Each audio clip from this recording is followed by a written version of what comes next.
Monsieur le directeur général, mesdames et messieurs les ministres, mesdames et messieurs, c'est un grand honneur pour moi de participer à cette 42e conférence annuelle de la FAO et de contribuer à ce dialogue sur la transformation des systèmes alimentaires. À ce titre, je tiens d'abord à rappeler mon plein soutien à la déclaration faite par le Portugal au nom de l'Union européenne et de ses 27 États membres. À quelques semaines du pré-sommet sur les systèmes alimentaires, il est plus que jamais essentiel de nous mobiliser pour garantir l'accès de toutes et tous à des aliments sains, sûrs, diversifiés et durables. Mais il nous faut aller plus loin pour permettre à tous les agriculteurs de dégager un revenu décent de leur travail. Ces défis majeurs concernent tous les pays du monde. Pour les relever, l'appui du système multilatéral est précieux. Cette conférence de la FAO vise à définir votre programme de travail pour les 2 prochaines années, ainsi que votre nouveau cadre stratégique pour les 10 prochaines années. Tous deux devront pleinement permettre de répondre à ces défis de la sécurité alimentaire et de la durabilité des systèmes alimentaires, sans oublier leur adaptation au changement climatique, enjeu si important.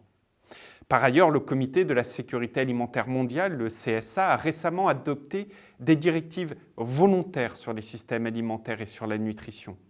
Il a également émis des recommandations politiques sur l'agroécologie et les approches innovantes. Ces cadres de référence ont été co-construits avec l'ensemble des parties prenantes. Ils constituent ainsi une contribution importante en vue du sommet sur les systèmes alimentaires et doivent désormais être mis en œuvre très rapidement et concrètement. Vous le savez, il n'y a pas de réponse simpliste face à la complexité des questions alimentaires. Les défis auxquels nous faisons face sont interconnectés. C'est précisément pour cela qu'il nous faut fonder toutes les expertises sur la science et sur le partage de bonnes pratiques. Le rôle de la FAO, le rôle du CSA et de son groupe d'experts de haut niveau sont donc absolument essentiels. Appuyons-nous encore davantage sur leurs travaux pour construire ensemble des solutions adaptées et efficaces. En outre, le sommet des systèmes alimentaires devra être une opportunité pour renforcer cette approche si importante à mes yeux, l'approche One Health, une seule santé.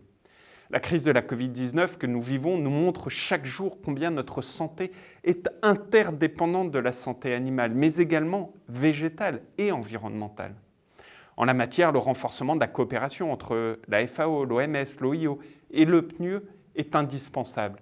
Et je suis convaincu que la création d'un panel d'experts de haut niveau One Health y contribuera significativement.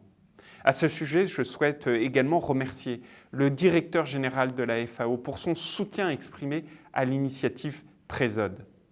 Mais il nous faut également agir pour lutter contre la malnutrition des enfants et des adolescents, qui a des conséquences tout au long de la vie.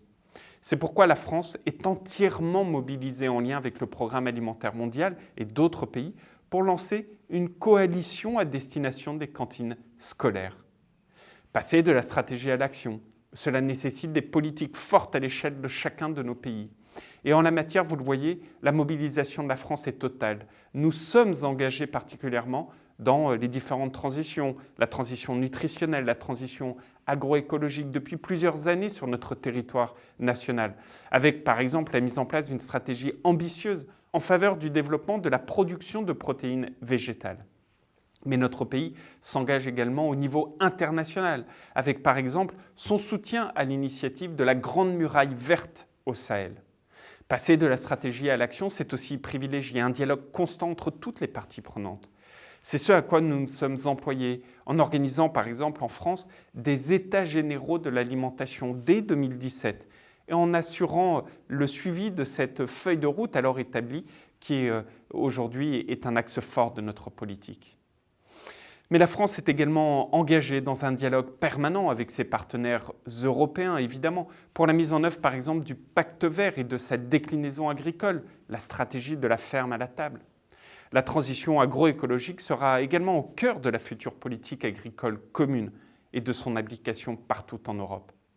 Passer de la stratégie à l'action, c'est enfin faire reconnaître les efforts de nos agriculteurs. Cela est absolument essentiel pour les encourager à s'engager encore plus dans les transitions. Alors, avant de conclure cette intervention, je tiens à réitérer le plein soutien de la France à la FAO. Nous avons tous besoin qu'elle continue à jouer son rôle d'enceinte neutre et d'accompagner les pays pour atteindre les objectifs de l'agenda 2030 de l'accord de Paris. Je vous remercie très sincèrement pour votre action. Je vous remercie très sincèrement pour votre écoute et je vous souhaite une excellente conférence. À très bientôt.